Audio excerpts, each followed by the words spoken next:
यानंतर बातमी आहे सोलापुरातली। सोलापूर विधान परिषद निवडणुकीदरम्यान मोठी नाट्यमय घडामोड घडलेली आहे। या निवडणुकीत काँग्रेसला मोठा धक्का बसलेला आहे। एका सहीमुळे काँग्रेसचा उमेदवार बाद झालाय। नेमकं सोलापुरात काय घडामोडी घडलेल्या आहेत बघूया एका रिपोर्टमधून।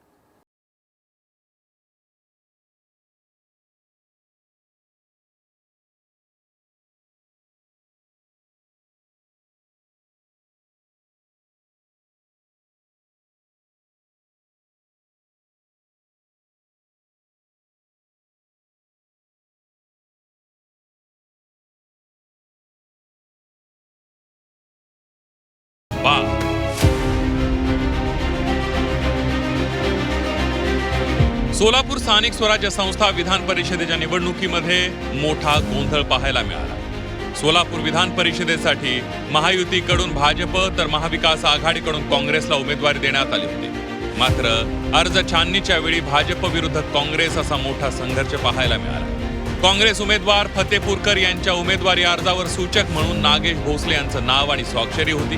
मात्र छाननीच्या वेळी नागेश भोसले यांनी अचानक निवडणूक अधिकाऱ्यांकडे धाव घेत या अर्जावरील सही माझी नाही असा खळबळजनक आक्षेप घेतला आणि याचा काँग्रेसला मोठा फटका बसला।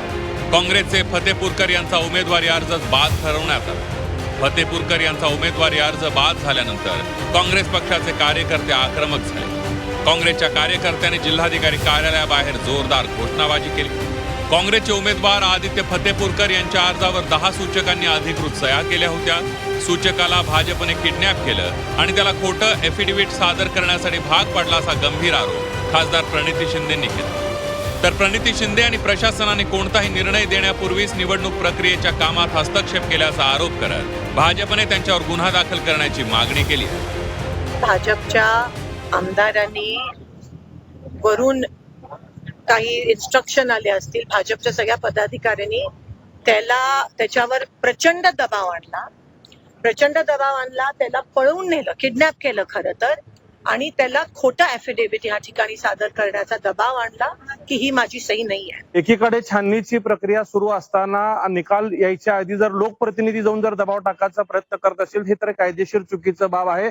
आम्ही स्वतः कलेक्टर महोदयांना विनंती करणार आहे, जर कुठलेही लोकप्रतिनिधी या प्रक्रियामध्ये त्या कक्षामध्ये आत येण्याचा जर कोणाकडनं प्रयत्न झाला असेल किंवा आले असतील निकाल येण्यापूर्वी तर त्यांच्यावर 100% गुन्हा दाखल झाला पाहिजे, ही आमची भूमिका असणार आहे। दरम्यान भाजपच्या काही लोकांकडून नागेश भोसले यांच्यावर दबाव आणला जात असल्याचा आरोपही फतेपूरकरांनी केलाय। तशा आशयाची एक कथित कॉल रेकॉर्डिंग त्यांनी व्हायरल केली। तुम्हाला काय दबाव येते काय?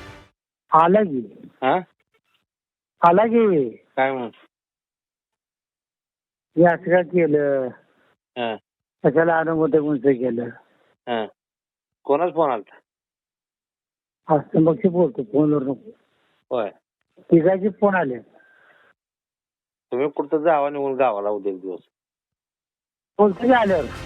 आता या प्रकरणी आपण हायकोर्टात दाद मागणार असल्याचा इशारा फतेपूरकरांनी दिला। या प्रकरणाची फॉरेन्सिक तपासणीची मागणीही त्यांनी केली आहे। तर नागेश भोसलेंनी त्यांचं हे आव्हान स्वीकारलं असून या प्रकरणाची SIT चौकशी करण्याची मागणी नागेश भोसलेंनी केली। हायकोर्टामध्ये या संदर्भात दाद मागणार आहे। दोन्ही सह्या, जी ॲफिडेव्हिटवर दिलेली सही आणि माझ्या उमेदवारी अर्जावर केलेली सही, ह्या दोन्ही सह्याचं फॉरेन्सिकच्या लॅबमधून तपासणी व्हावी। ज्या गोष्टीमध्ये सत्य बाहेर येईल कधीही जावा, मी त्याला सामोरे आहे। उच्च न्यायालयात जाऊ द्या, कुठेही जाऊ द्या, मी त्या सामोरे जाण्यास तयार आहे। ती सही तुमची नाही। कॉल रेकॉर्डिंग व्हायरल झालेले की तुमचा त्यांचा ती बोगस आहे।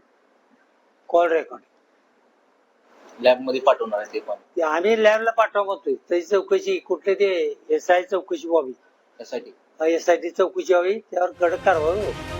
आता काँग्रेसच्या उमेदवाराचा उमेदवारी अर्जच बाद झाल्यानं पुढे काय होणार याकडे सर्वांचं लक्ष लागलं। अर्ज छाननी प्रक्रियेमध्ये काँग्रेसचा अर्ज हा बाद करण्यात आलाय, तर दुसरीकडे राष्ट्रवादी काँग्रेस शरदचंद्र पवार पक्षाचे वसंत देशमुख यांनी आपल्या पक्षाच्या AB फॉर्म सहित आपला उमेदवारी अर्ज दाखल केला होता। त्यामुळे आता महाविकास आघाडीचे उमेदवार वसंत देशमुख होणार का हे पाहणं महत्त्वाचं ठरणार आहे। अभिषेक अदेप्पा, झी 24 तास, सोलापूर।